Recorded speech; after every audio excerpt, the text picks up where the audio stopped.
Antes de las elecciones 2021, había en México 5 entidades federativas, 5 estados de la República que nunca habían conocido la alternancia en el gobierno local. Es decir, parecían petrificadas en otro tiempo político.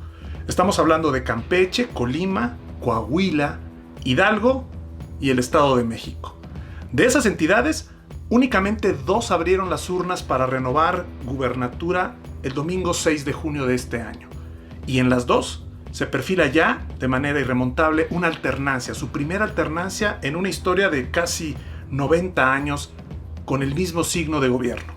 El PRI había gobernado siempre en esas entidades, aunque tuvimos aquella famosa alternancia del año 2000 en la presidencia de la República, y entre el año 2000 y 2018 se han presentado 3 rotaciones ya en el poder presidencial, al menos de signo partidista distinto.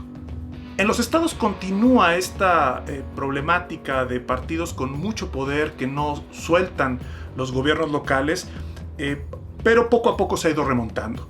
Hacia el año 2010, 1/3 del territorio nacional era gobernado por el mismo partido sin alternancia, sin conocer de alternancia en su gobierno local. Fueron muy sonadas, por ejemplo, las gubernaturas en Puebla, que tuvo su primera alternancia en 2010, en Oaxaca, que también ocurrió lo mismo, y en Sinaloa.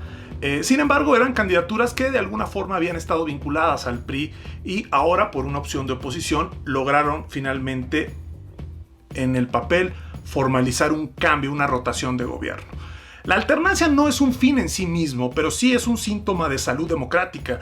Si un mismo partido gobierna una y otra vez en el mismo lugar, algo está mal. Colima y Campeche concretan su primera alternancia. Nunca la habían visto, no la conocían, y en el caso de Campeche fue una elección reñida, pero Laida Sansores, de Morena y también postulada por el Partido del Trabajo, logró concretar el primer cambio de gobierno, el primer cambio de partido en Campeche. Fue una elección cerrada, hay que decirlo, ya tuvo 33% de los votos, le ganó al candidato postulado por Movimiento Ciudadano, que también era, digámoslo así, opositor al PRI, que gobernaba la entidad, que seguirá gobernando hasta que haya ya la formalización del cambio de gobierno.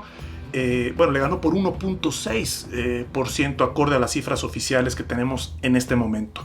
En el caso de Colima, la situación es más holgada. Indira Vizcaíno se llevó la gubernatura por 5 puntos de diferencia con su más cercano competidor. El Partido Acción Nacional fue quien más cerca estuvo de concretar una alternancia en las últimas 2 elecciones, pero ahora fue aliado con el PRI, y el PRI que ganó la gubernatura en la elección anterior y que ahora la pierde contra Morena, llegó a esa gubernatura también Ignacio Peralta, postulado por el PRI, por Nueva Alianza y por el PT. Ahora Nueva Alianza postura a Indira Vizcaíno y el PT fue solo en el estado, pero a nivel nacional el PT es aliado de Morena. Es decir, hay también este rejuego en las alianzas que hacen difícil ubicar cuáles son los reales cambios de gobierno, en donde un partido en coalición postula un candidato y a la siguiente contienda postula al opositor, es decir, compite contra sí mismo. En este caso, el PT no postuló a Indira Vizcaíno, pero sí es aliado de Morena a nivel nacional. En Colima y en Campeche, por lo pronto, tenemos alternancia. Y no sabemos qué va a ocurrir con las últimas 3 entidades federativas que quedan en México sin conocer la alternancia: el Estado de México, Coahuila e Hidalgo. En el caso del Estado de México, tendrá su cita con las urnas para renovar gubernatura en 2023, un año antes de la elección presidencial. Ese año, 2023, sabremos cuál es el mapa político de México en términos de alternancia.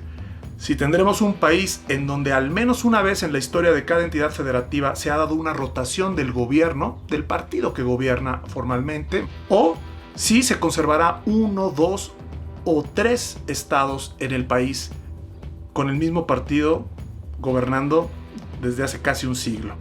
Como sea, tenemos una ecuación alentadora en términos de rotación de partidos en el poder.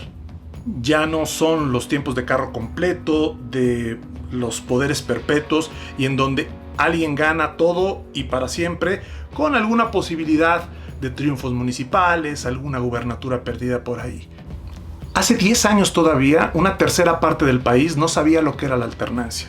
Nunca había tenido cambio de gobierno. En 2023, el Estado de México tiene una cita con las urnas y sabremos entonces si México es un país con 1, 2 o 3 estados que se quedarán otro buen rato sin conocer la alternancia. O, en su defecto, si cuando lleguemos a la elección federal de 2024 se habrá dado una vuelta completa de al menos una vez en las entidades federativas de todo el país, con cambio de gobierno, con rotación de gobierno, en términos de partido, formalmente en el poder. Lo sabremos pronto.